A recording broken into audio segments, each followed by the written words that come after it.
Good morning, everybody. I'm Ruth Katz, Director of Aspen Ideas Health. I hope you've had a terrific 3 days here.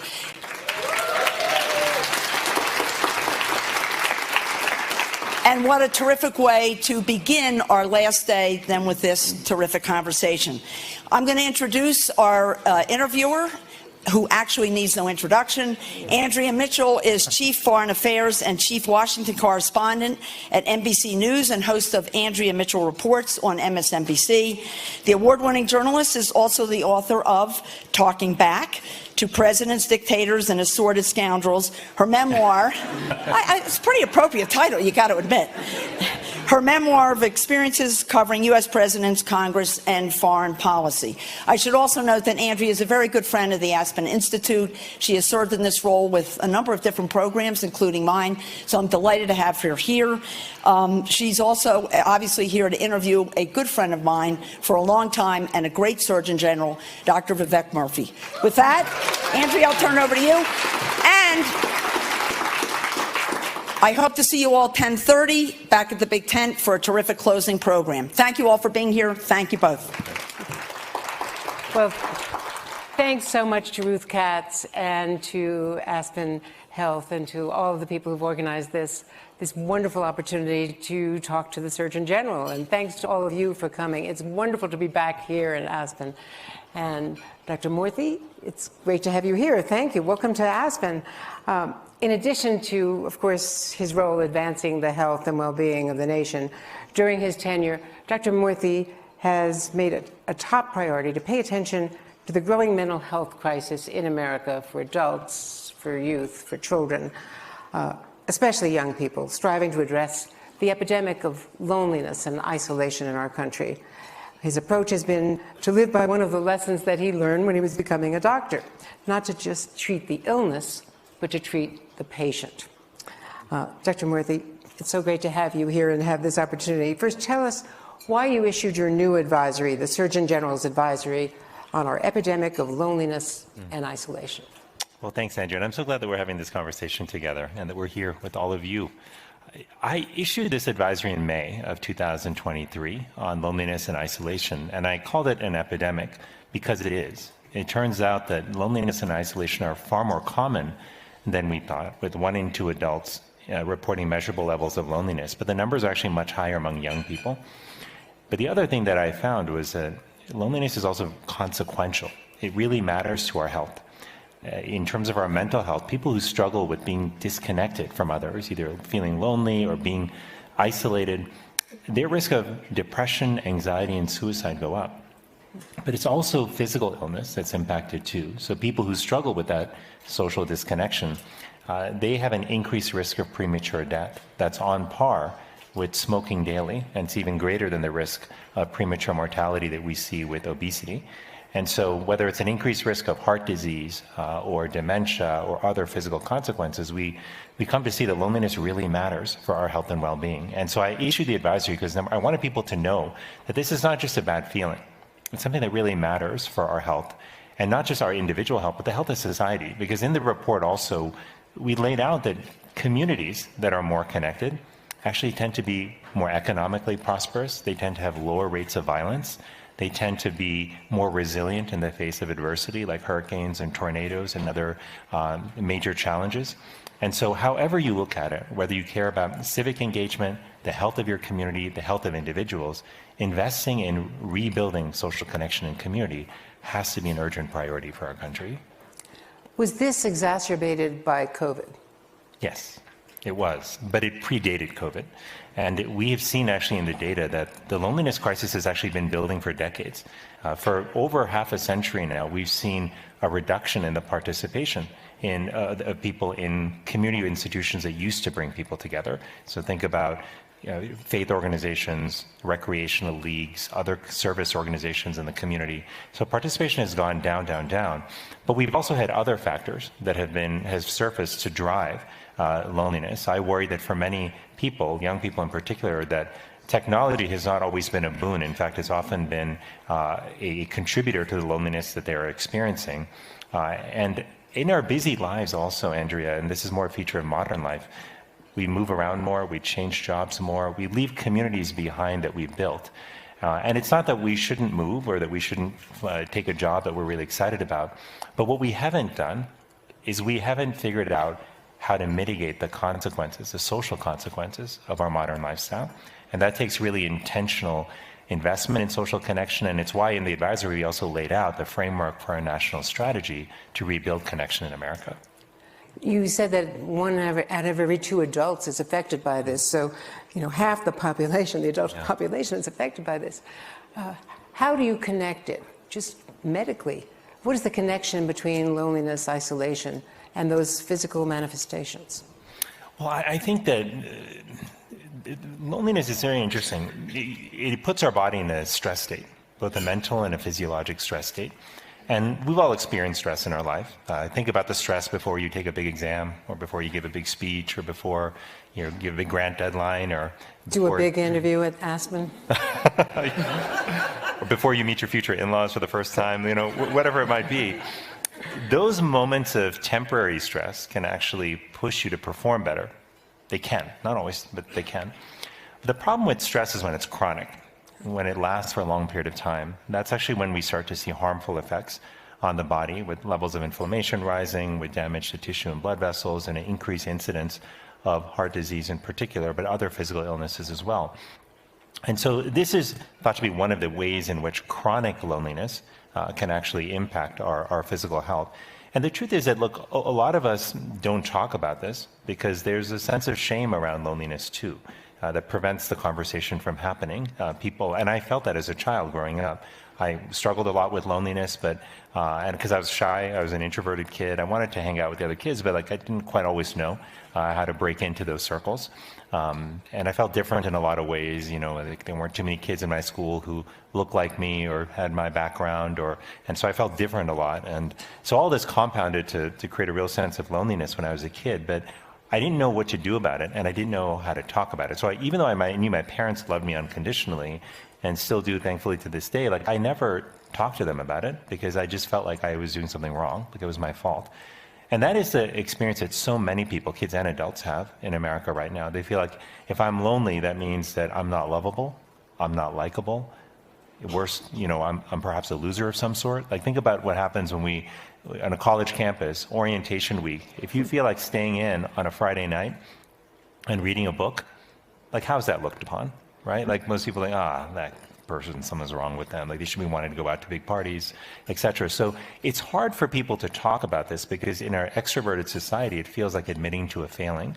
But the reality is that so many of us are experiencing this, number one, but two, it's happening not because of personal failings, because there have been major changes in our life circumstances and the structural forces that surround us, whether that's technology, whether that's cultural forces, that push us to move and change and shift jobs and locations and communities often.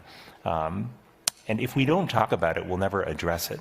And I'll lastly say that there's something in the pandemic that I came to appreciate even more, which is the value of interaction with strangers. Right? So when we think about building a connected life, we often think about family and friends, and that's really important. But just think about what we're doing right here. We're gathered in a room with a lot of other people. You don't know necessarily everybody in this room, unless you're Ruth Katz or Lori Tisch, and you know this community incredibly well. But still, there's something powerful about being together, about having a shared experience. I experienced that when I was writing a book a few years ago. I would sit in a coffee shop and work with strangers, but it felt nice just to be around other people. And a lot of us missed that, during the pandemic. So all of these types of connections, intimate connections with best friends and spouses, so friendship connections, with people we would hang out with on weekends or go to birthday parties with, and what we think of as community connections with people we may interact with at work or strangers in our neighborhood or neighbors themselves. All of these matter to helping us feel more connected. And I'll lastly say this, the reason it's important to know those three groups is if you're married to someone, let's say, or you've got a long-term partner, and you find out that your partner is struggling with loneliness, you might think, is this an indictment of our marriage? Is this my fault? Am I not showing up enough for them? Am I not enough for them, period? The answer might not at all be related to your marriage. because we all need intimate connections. We need these relational connections with friends, and we need community connections. And if you can have the best marriage in the world, but if you don't have a sense of community on the outside, if you don't have friends that you can reach out to for other needs or to talk to or just to spend time with, you may feel loneliness as well. So I mention that just so that as partners, you don't blame yourself. If your partner is in fact struggling with loneliness, it may not be your fault at all. Now, you've mentioned that the youth mental health crisis is the defining crisis of our nation right now. And speak more to that. You talked about how you felt as a child. For one thing, and we'll get to social media in a moment because you have that other advisory that you issued some time ago. Is it harder for children of color or children from other minority groups? Well, in terms of mental health? Yeah, so I think that the reason I call the youth mental health crisis the defining public health challenge of our time is twofold. One, it's because it's affecting our kids, and there's nothing more important to any society than the well-being of our children.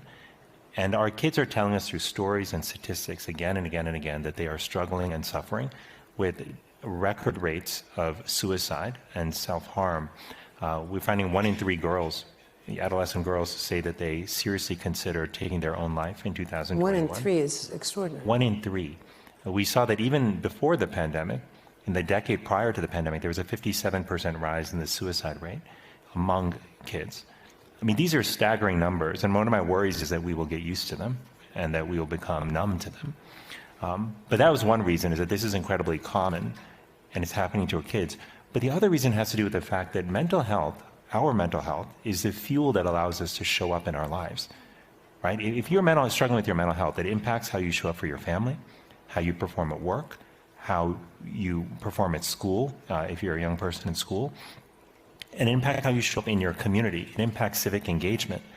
Whatever you care about in society, it turns out that strong mental health is vital for it. And it's why I think of it as the fuel that enables us to show up in our lives, in our communities. That's why I think this is the defining mental health crisis of our time. And there are certain groups that are more at risk for poor mental health outcomes right now. We know that communities that have historically been marginalized or discriminated against in some way, whether they're racial and ethnic minorities, the LGBTQ community, and others, can feel, and we see it in the data, are more prone to struggling with their mental health. We see, you look at LGBTQ youth in particular.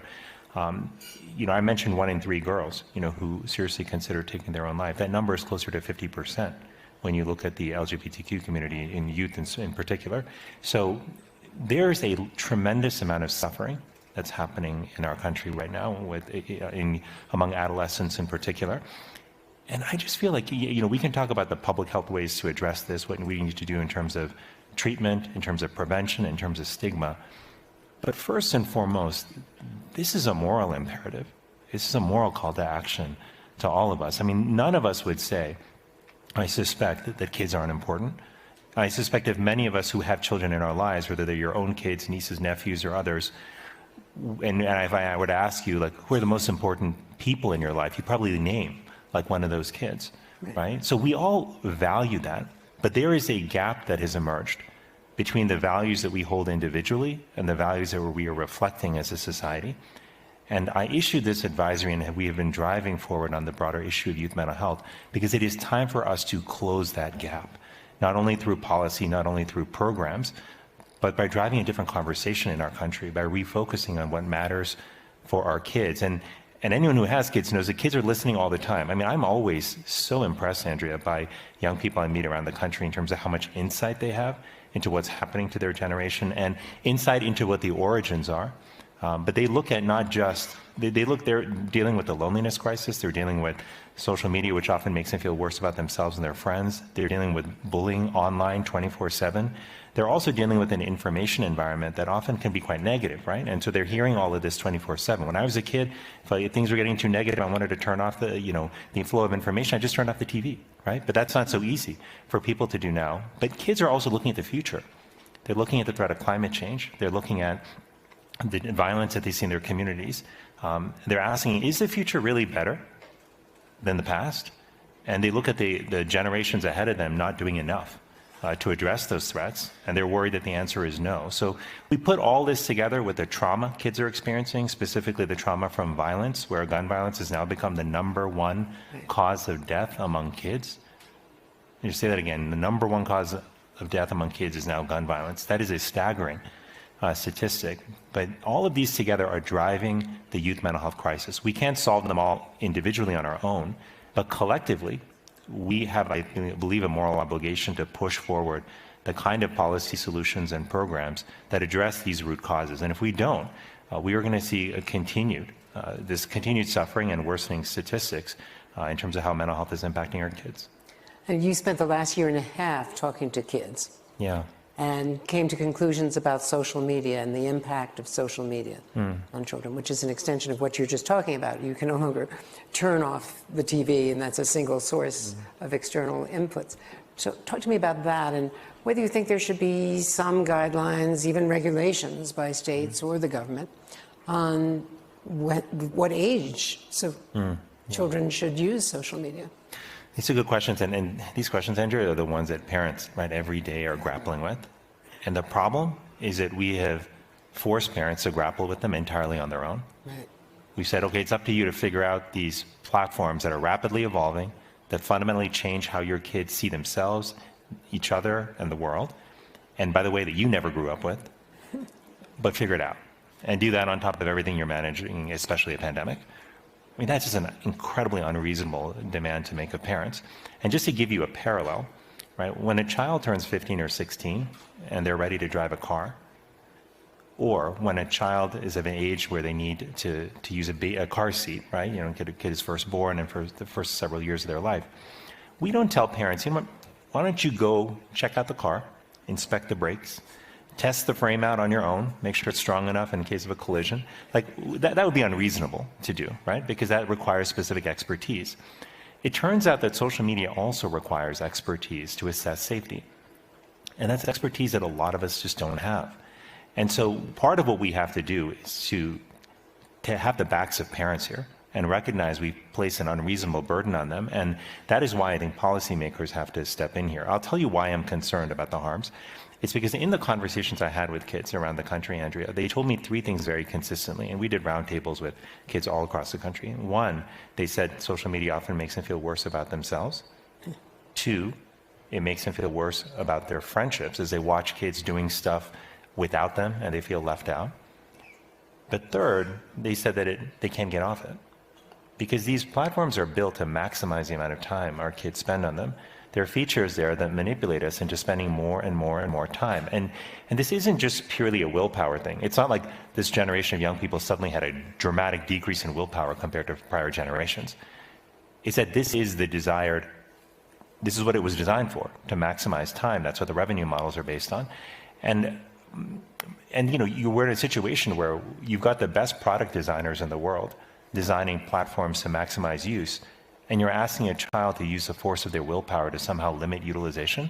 That's the definition of an unfair fight, right? And so this is what kids tell me. But when you look at the data also, what you see is that when kids who use about 3 hours of social media a day or more seem to have double the risk of experiencing symptoms of anxiety and depression, which is concerning because the average amount of use in the United States right now among adolescents is 3.5 hours, right, per day. The other thing to keep in mind is what kids are telling us through statistics as well is nearly half of the adolescents are saying using social media makes them feel worse about their own bodies. So the ways in which the harm accrues to kids that I worry about is exposure to harmful content. Many kids are exposed to extreme violence, hypersexual content online. They can't watch a PG-13 movie, yet they're watching things that, in some cases are, exceed even what would be in an R-rated movie. The second is kids are exposed to a lot of bullying online and harassment, including from strangers. 6 in 10 adolescent girls say they've been approached by strangers in social media in ways that made them feel uncomfortable. But third, we see that there's an impact on self-esteem. This culture of comparison is dramatically accelerated online. And yes, we've always compared ourselves to each other for millennia, right? But we've never done it at the kind of volume that happens on social media, where some kids tell me they're looking at thousands of images of other kids, peers, strangers online and constantly comparing themselves to that. But finally, there's the displacement effect, right? So if I'm using social media for 3.5 hours a day, what am I not doing? And for many young people, that time is taking away from in-person interaction, from physical activity, and from sleep, which are 3 critical things young people need to grow and to thrive. You know, a third of adolescents, in fact, say that they are staying up to midnight or later on weeknights on their screens, which is largely social media use. So this is why we issued this advisory, because it is long past time for us to say this problem is not getting fixed on its own. Parents this is too much for them to manage entirely on their own. We need to support them. It's not that parents shouldn't make decisions for their kids, they should.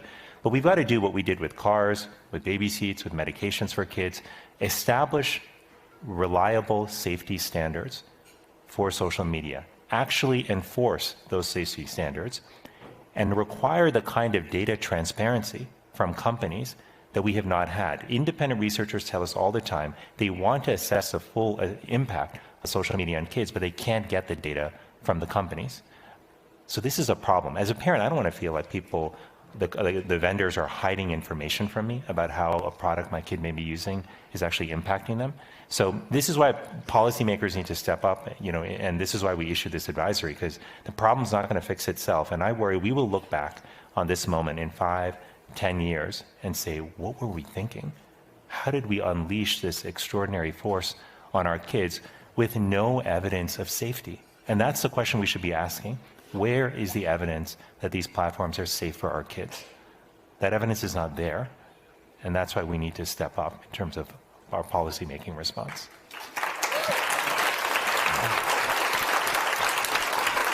You know, you had a data point that I read that the suicide rate for young people age 10 to 19 increased by 40% from 2001 to 2019. Yeah, that's horrifying. It's horrifying, yeah. And, you know, depending on how you look at the data, you look at a decade even closer to the pandemic, and you see that among kids 10 through 24, kids and young adults, that increase was about 57%. So this problem has been getting worse and worse and worse. And this is not just kids being kids and adolescents always being tough and middle school being something that everyone has bad memories of. I mean, this is not the usual. There are forces here that prior generations never had to contend with. And that's what we've got to recognize. And without intervention, again, it is not going to get better on its own. You know, I'll tell you, Andrea, like for a lot of us, this is very personal. For me also, like when I have 2 small kids, they're How old are they? So my son is 6 and my daughter is 5. And they're absolutely delightful. Great ages. Yeah, they're great ages. And they say unexpected things. They're brutally honest, which can be painful sometimes. But it's good. But like the other day, like my 5-year-old who's just finished preschool last week, came home and asked my wife Alice and I, if we could post a picture on Instagram. She's in preschool. We don't use Instagram at home. Like, she certainly, of course, doesn't have social media accounts, but her preschool classmates are talking about this, right? So this is all around us. But when we first found out, Andrea, that we were having our son, you know, 6.5 years ago now, I remember 2 things. One, being incredibly excited, just looking at sitting on the bed with my wife Alice, looking at that pregnancy test indicator and just realizing that, oh my God, our lives are going to change, and feeling so excited about what was to come. And that was followed immediately by a feeling of terror, of thinking, oh my God, how am I going to do this? I have no idea how to really be a parent. You know, like prior generations who grew up in extended households, you know, everyone was helping everyone, but we were living alone in Washington, D.C. without either of our families. But the biggest reason I actually felt some trepidation and worry was I was looking at what was happening in the world around us. And it was a time where there was a lot going on, but it was in 2016, but we were dealing with issues around violence, racism, division and polarization in the country. There was so much that was happening, and I couldn't help but ask myself, like, what kind of world are we bringing our son into? And the truth is, none of us fully know. None of us can fully control what that world looks like. But it was on that day that I remember resolving with Alice that we had to do everything in our power to make sure that the world was better for our kids and for other kids. And most fundamentally, that boiled down to making sure that the fear that was gripping the world and manifesting as anger, as jealousy, as rage, as intolerance, that we move from that ever closer to love, to feelings that were driven by kindness and generosity and concern for others. And that fear, love dyad, we have been struggling there as a country. We've been locked in this deep, difficult battle between love and fear. But which one wins out depends in large part on us. This is not something you legislate. It's not something that you just put millions of dollars into and it goes away. Whether or not our lives are informed by the core values of love and the values that stem from that, like kindness and generosity and service, that depends on the choices we make in our lives about how we treat other people, about whether we use our voices to speak up for those who don't have a voice of their own. It has to do with what issues we choose to advocate for in the public square. It has to do with what kind of leaders we support and choose, and whether or not we believe that their values are consistent with the values we want in the world our kids inherit. All of those choices are the choices that shape the world that our kids inherit. And I mention that because I worry sometimes that in the face of what feel like intractable challenges, that we can lose sight of how much agency we actually have. Because when it comes to helping kids who are struggling with their mental health and well-being, it's often their local experience. Do they have someone in their life who cares about them?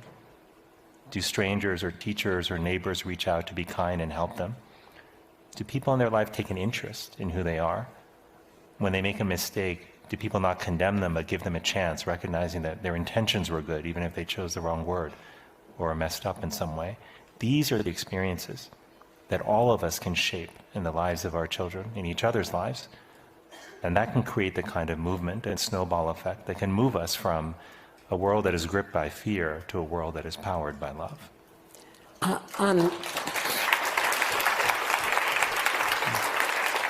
On a positive note, there are data that show that the younger generations are more open about LGBTQ people, more against smoking, more concerned about the environment. And we see this in political polling. So it does seem that there are some positive impacts of what they see in the environment around them. Well, it's very interesting, and this is one of the things that gives me hope, Andrea, is that I do feel like we have so much power and potential in the rising generation of adolescents and young adults. They're incredibly thoughtful. They're idealistic. A lot of them are very values-driven. They're not just thinking about themselves, they're thinking about society more broadly. And they're also not waiting. They're not saying, okay, well, maybe when I finish graduate school or graduate from high school, maybe then I'll think about making an impact. So many of them are building programs in their communities today that are helping to address issues like loneliness and isolation and pushing forward conversations around mental health. And I will say that I think as a society, our ability to increasingly move past the stigma around mental health has been driven in large part by younger generations who have said this shouldn't be something that we should be ashamed of. So I think we have a lot to be proud of and to be encouraged by in terms of how young people are operating today. But with that said, I also think that young people need support, right? They need to know that if they're in crisis, there's a place that they can go for mental health care, right? And thankfully, I'm glad that for the last couple of years, we've set up 988, the crisis line, just like 911, but one line that you can call for mental health emergencies. We have made bigger investments, Andrew, in the last 2 years in expanding access to care than I've seen in the nearly 30 years that I've been in public health. And we have more certified community behavioral health centers that provide now mental health care to people regardless of insurance status.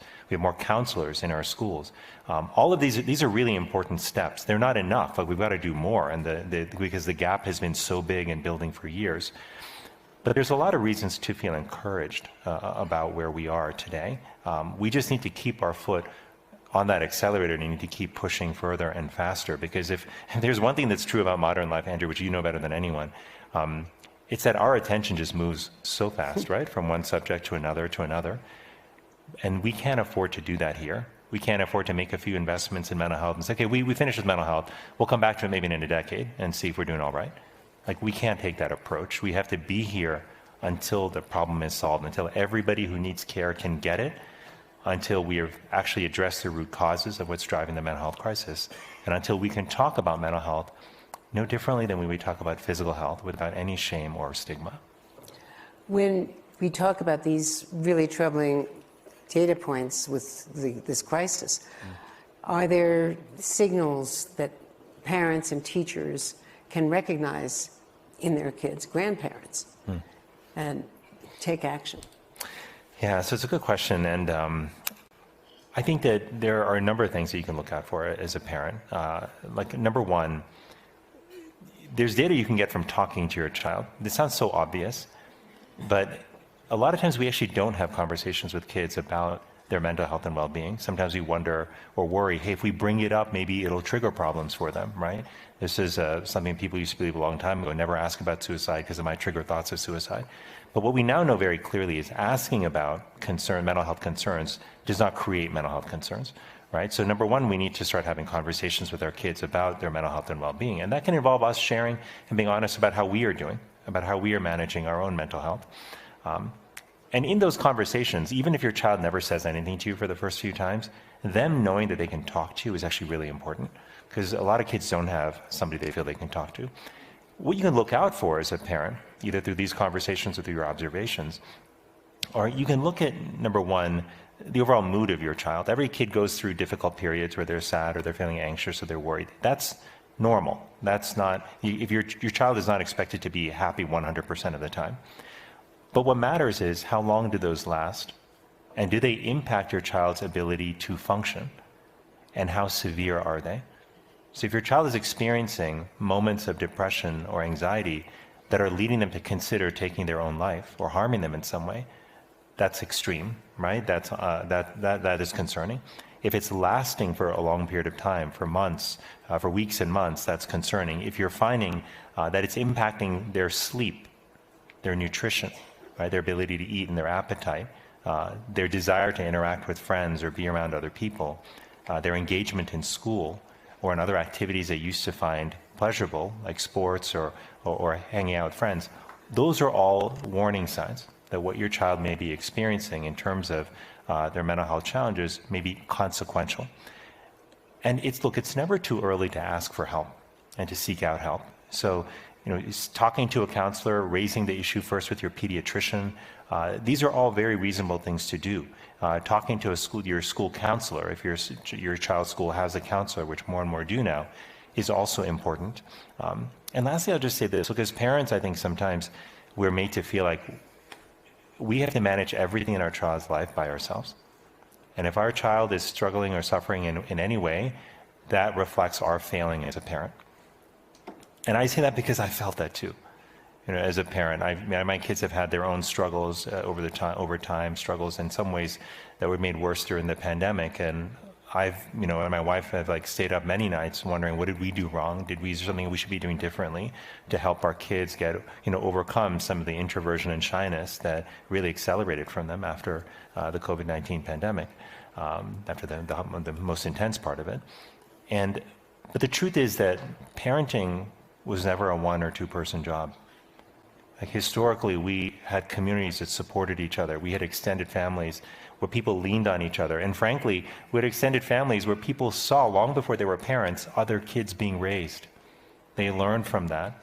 They took from that. They grew from that. And we're in a lifestyle where we just don't have a lot of that now, right? And it's something we don't talk about, I think, as parents, is that parenting can be a very lonely experience. Right? It can be very lonely, especially when you first have a child. And I remember being on parental leave and coming back, and a very well-meaning person in our building said, "Oh my God, you must be so well rested and so excited. You had 3 weeks off." And I was like, "What are you talking about?" I said, "Being back at work is going to be a lot easier than what I was doing the last 3 weeks." But the point is that you're all of a sudden on a different sleep schedule. You're doing something you've never done before. A lot of times you don't have family around you. And you feel like you have no license to complain at all, right? Because you were just blessed with this wonderful child. Who's going to listen to you being ungrateful and complaining, right? That's how we think. But I say all of this because as parents, we've got to be there to support each other. And we've got to do that, as men and as women. But I've heard from so many men recently who have said when they became parents, there was no inquiry from any of their guy friends about how it was going, being a new dad. There was no support group to go to. There was no, hey, how are you managing? Is everything okay? Do you need help? Can I bring over anything?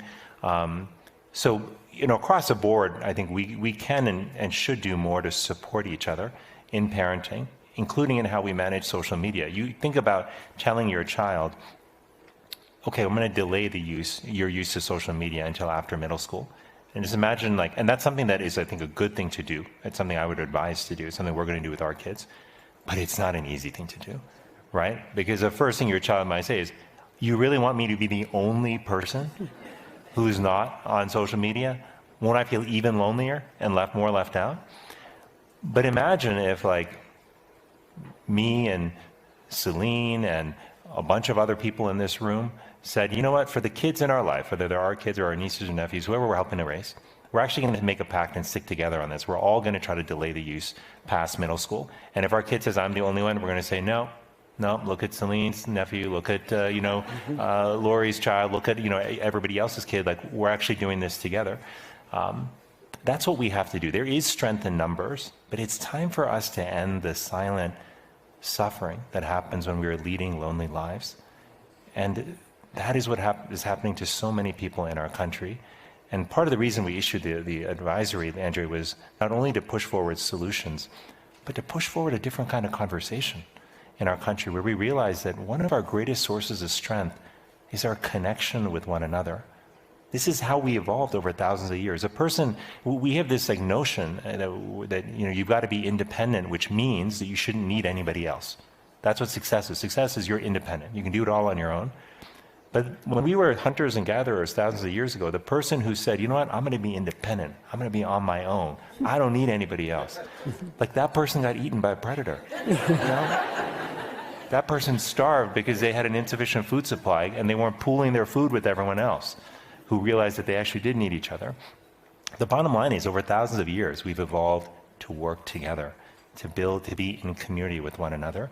It's only the last century plus that has been anomalous in that regard. But it's come to a head now, where the pain and suffering from our loneliness is impacting us so deeply that we have to make a conscious choice, that we are finally going to lead people-centered lives and build a people-centered society. And that means in our own life, we're going to make decisions about putting people first, about spending at least 15 minutes a day, reaching out to people we care about, making sure when we are talking to other people that we're giving them our full attention, that we're not distracted by devices, that we're going to look for ways to serve each other in small ways, whether it's helping a colleague who's struggling on a given day at work or checking on a neighbor who just lost their spouse, because those small acts of service connect us. And as a society, we're going to build programs, the social infrastructure that our country needs, the programs that bring people together to learn about one another, to get to know one another, and to do that across differences. These are programs that schools and workplaces can build. These are programs that faith organizations and YMCAs and other community organizations can run. But that is a social infrastructure we need now. Bridges matter, highways matter, that traditional infrastructure matters, and we're doing a lot more there as a country. But social infrastructure is absolutely vital, and this is our chance to revitalize the social infrastructure of our lives and our communities. And I want to leave some time for these wonderful people to ask their questions, but here we are all together post-COVID, and we know how much we all suffered in varying ways from the pandemic. I want to ask you, as just overnight, the intelligence community issued its report showing that there is no conclusion, that the different agencies had different views, different assessments of the origin. Was it the marketplace, the wet markets? Was it, a lab accident? So there's no conclusion. There'll be more investigations on the Hill from all this, but they've studied it now for more than a year.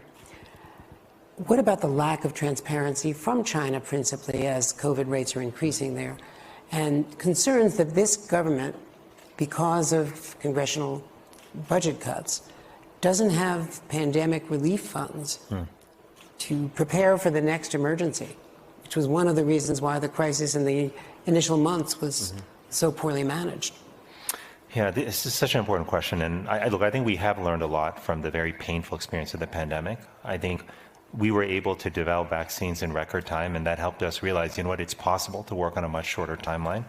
We had a historic vaccine distribution effort that brought vaccines to communities far faster than any other vaccine campaign we've had as a country.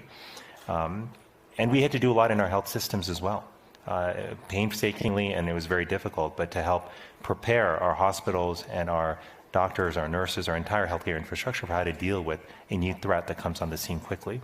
There's a lot of learning that I think will put us in a much better place for the future.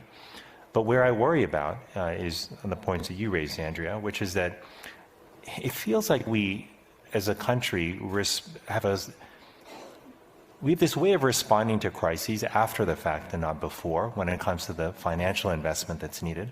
You know, I was Surgeon General the first time under President Obama when Ebola and Zika were happening. And I remember how many months we waited for that Zika supplemental bill to be passed to give resources, and how much money shifting had to happen within the department, taking money away from other priorities to fund urgent priorities. We shouldn't have to do that again and again and again. We shouldn't have a purely crisis response, you know, when it comes to the investment that we make. We should be making those dollars available upfront in sufficient quantity that we can build the infrastructure that we need.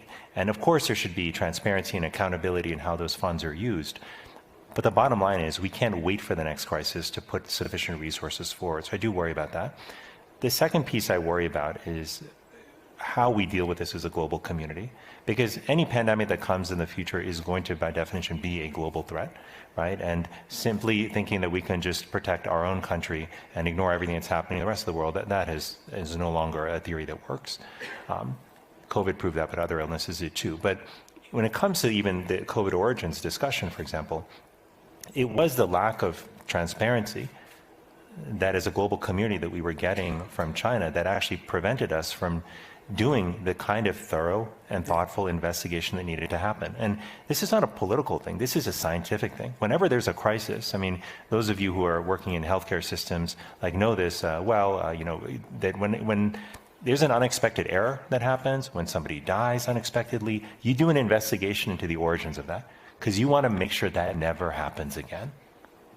That's what we had to do here too. Yet there was a lack of transparency that made a full and thorough investigation by the WHO short of what we actually needed. And so we have ongoing concerns and open questions about what the true origin of COVID was, and they persist with a range of opinions within the intelligence community, in part because we lack that information. We have to ensure that whenever that next pandemic comes, and there will be a pandemic at some point, that the cooperation, the transparency, the honesty and openness from all countries is there, and that has to be a core part of the agreement that we make and that we honor as a global community. Because just saying yes on paper and not following through with it, that puts everyone at risk. And this is a situation where that lack of transparency is it's unacceptable, you know, when it comes to the health and safety and well-being of the whole world. And so it's a place where we should continue to push China, but where we should also make sure that every country knows what its obligations are when it comes to transparency with regard to future pandemics. We have microphones around, and let's go around the room and get as many questions as we can. Short questions, short answers, and we'll get to as many as possible. This lady right here, wait for the microphone so that we can pick it up on the live stream. They're right over here. Thank you. Good morning. So Vivek, we met almost a decade ago when my daughter was helping you to get confirmed because you were having a very uphill battle because you said guns were bad for health. Who would have thought? Who would have? And that was actually a very radical statement, surprisingly. It's now a decade later, and it seems like very little progress has been made. Not because of your great efforts, but for lots of reasons that most of us can't understand. But I'm wondering, you touched on a little bit, but I'm wondering, so I heard on the news MSNBC, I think just the other day, that there have been 302 mass murders, which means over 4 people just in the first half of this year, just in the first 6 months.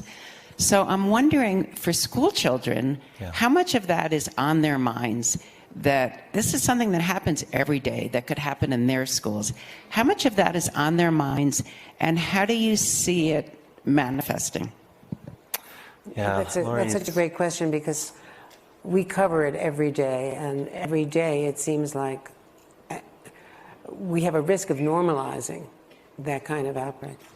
Yeah, and you're exactly right, and that's the word, normalized, that I worry most about, is because people just assume that this is the norm. It's the way it has to be. Nothing's going to change. And I do worry about the impact on the mental health of kids. Like, there are so many kids who tell us that they feel scared to go to school. They're doing lockdown drills, and every time they do that, it reminds them of the threat that they're under. And we also hear from parents who, when they drop their kids off of school, wonder, is this the day that something's going to happen in my child's school? I have felt that as a parent. And I remember during one of the many mass shootings that happened, over the last few months, being on the way to drop off my child and wanting to just turn around and go back home. Right? And, and this is just how the mental health strain on kids and their parents because of gun violence is just profound. And I don't think we appreciate it fully as a country. I think that we often think, well, the toll is on those who lose their lives. It is greatest on them, for sure, and on their families and loved ones. But it's also on the people who witness the violence, the communities that are traumatized, the kids that are worried about going to school, and the parents who don't know how to protect their kids anymore. Lastly, I'll just say this. I think that, we've made some progress. I'd say in the last few years, the Bipartisan Safer Communities Act, first federal legislation in 30 years passed to finally try to take a step forward in addressing gun violence, did put billions of dollars into schools to help strengthen mental health and well-being and strengthen security. But we have so much more to do to really get at the roots, of this problem. And I just think this is not about, we've allowed ourselves to get into this frame of thinking that this is about being pro-gun or anti-gun. And that is not the frame of this argument. This is about being pro-child or anti-child. Right? This is about, are you willing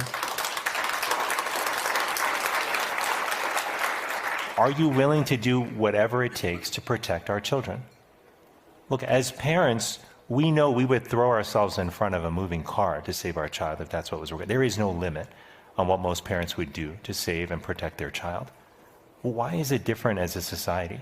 Like, why are legislators and others throwing their hands up and saying, well, there's nothing we can do about this, when literally no other economically developed country in the world is dealing with the extent of gun violence that we're dealing with? So this is a failure of a societal failure more broadly, but I think we have framed this debate wrong. I think when we ask ourselves, as we did with tobacco years ago, what do we need to do to protect our kids? The answer becomes a lot more clear. Less about ideology, less about politics, more about the most important responsibility of any society, which is to protect our children. Okay. Another question right here with the pink scarf. Thank you so much for being here. And first of all, your voice is so soothing, so I feel better already. Thank you. We're going to have to put him on television. Well, I'm they have a Kathy. face for television, So, I mean, for a face for a radio, rather. But I may stick to radio. I'll leave TV to you, Andrea. You're much better at it. No. I'm Kathy. I'm from Philadelphia, so. I have actually two quick questions. One is, when you talk about social media and the guardrails and reducing all of the terrible things that happen to kids and adults as a result of, some of the impact of social media, what does a better day look like? How do we get there? What are those, when you talk about guardrails, how do you unwind that? How do we get there? And then the second quick question I have is that when I was a kid, I used to watch my dad read the newspaper. I used to read the newspaper with my dad. I listened to news and watched news early on. I'm a journalism major. So what you said kind of triggered my thought that, what are your thoughts on, kids watching news, whatever news they watch, consuming news and information, because it's a different day in terms of news and information coming into a house. So their little brains, that kind of thing. I was just curious about your thoughts on that. Yeah, well, I think so. It's not certainly a simple process of making sure that we go from where we are now to having a safer social media experience. But number one, we need to actually establish the standards, and we can actually learn a lot from what we did with auto safety here. But we have to establish those standards. We have to, policymakers need to actually put those into effect and determine who is going to actually enforce them within government. Third, we need to actually work with parents and kids on the transition, right? Which is, if for a kid who might be using social media all the time, who's 9 years old, and by the way, 40% of kids 8 through 12 are on social media, how do we help that child find a meaningful experience off of social media? How do we support their parents in doing that? And that's not just taking it away and leaving a vacuum. We have to fill that with other experiences that are positive, whether that's physical, unstructured play, time with friends, other engaging activities. So this is not simple, it's not easy, but it is necessary and it is urgent. And what I worry about is the longer we take to start driving this conversation and action forward, the longer it's going to be until we establish a social media environment that is safe for society, and particularly that protects our kids. Maybe you have time for one really quick question. Lady in the pink blouse. And wait for the microphone, and thank you. Thank you. My name is Veron Blue, and I am an Aspen Institute fellow, and I'm working on training pastors, especially African American pastors, how to recognize and respond to the signs and symptoms of mental illness in their congregations and in their communities. And my question is, I am thinking of doing a program to educate families, because that's the ultimate pre-crisis, it sounds like. So my question to you is, how impactful would a training be for families on a scale of 1 to 10? What do you think, as far as creating generational change? Because whatever we do with mental health has to be generational. We have to think about the next generation and the next. And so how impactful do you think a program would be if I did that, to train and educate parents, whole families, giving them a certificate? Because usually mental illness is a generational thing, so they could understand what their issue is in their families. Okay. And so that's my question. How impactful do you think that will be? Really good question, and I'm so glad you asked it. I do think, with the caveats around, of course, the nature of the training, et cetera, that conceptually a training could be very helpful for families, because what we have assumed is that people just figure it out on their own. How to deal with mental health, how to talk about mental health, how to manage your emotions and adversity. It's actually not the reality. We all have to learn it somewhere, and many people aren't learning it anywhere. So I do think thoughtful, well-informed, evidence-based trainings can be helpful. One thing I'd point you to is David Satcher, one of my predecessors as Surgeon General, who is now at Morehouse University, actually began a training program for parents specifically. And even though that's related to slightly different from what you're talking about, it's actually an interesting model for how to build trainings for families that can actually be evidence-based and can have an impact. And lastly, I'll just say this. I know we're closing, this session, and I so appreciated this time with all of you, and what a joy to be with Andrea as well, who I've admired for years, from afar. But I do want to just bring this back to what I think is the most fundamental piece of what is going to drive change in our society. We look at all the ills before us, and many of us concerned, right? We're worried about the mental health crisis, but we're worried about polarization in our country. We're worried about the future, about climate change. Particularly worried about whether we can come together and actually address these together. But I do want to just remind all of us that change really does start with us. It does start locally. And when you make changes in your life to live a life that's more aligned with the core values we were talking about earlier, of kindness, of generosity, of service, and love, it not only impacts people in your life directly, but it inspires people around you. I'll ask you to just think about this. I'm going to ask you to think about, just really quickly in 15 seconds, think about 3 people in your life. Think about somebody who has loved you over the course of your life, unconditionally, who has been there for you when you really needed them. Second, think about somebody that you have loved, who you've cared for over the years. And third, think about somebody in your life who is in need, who's having a hard time right now, who's struggling. And keep those three people in your head and in your heart for just a moment.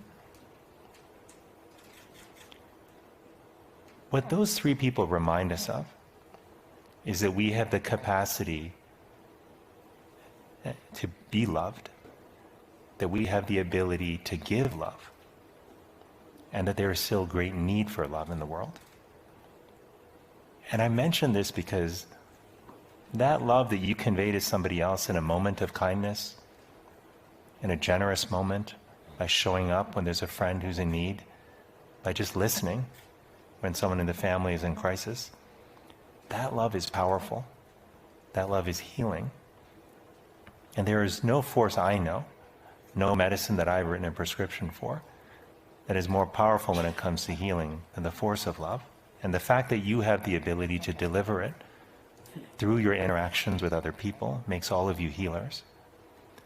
And so as you go out into the world and live the rest of your lives and think about how to shape and address what society looks like in the future, I want you to remember that you are healers, that all of us are healers, that we feel so much of the same pain, but we also can see what the world can look like if we only allow ourselves to lead with love, to recognize that the fear may be there, but it doesn't have to define who we are. And if we do that, in our own small way, lead with love in our life, those ripples will build into a wave, which will build into a movement that will change our country and shape it into the kind of country that our kids deserve. One where kids are supported, where we look out for each other, where even though we have disagreements, we can still fundamentally see the inherent goodness in one another, because that's what we need to thrive. So thank you all so much.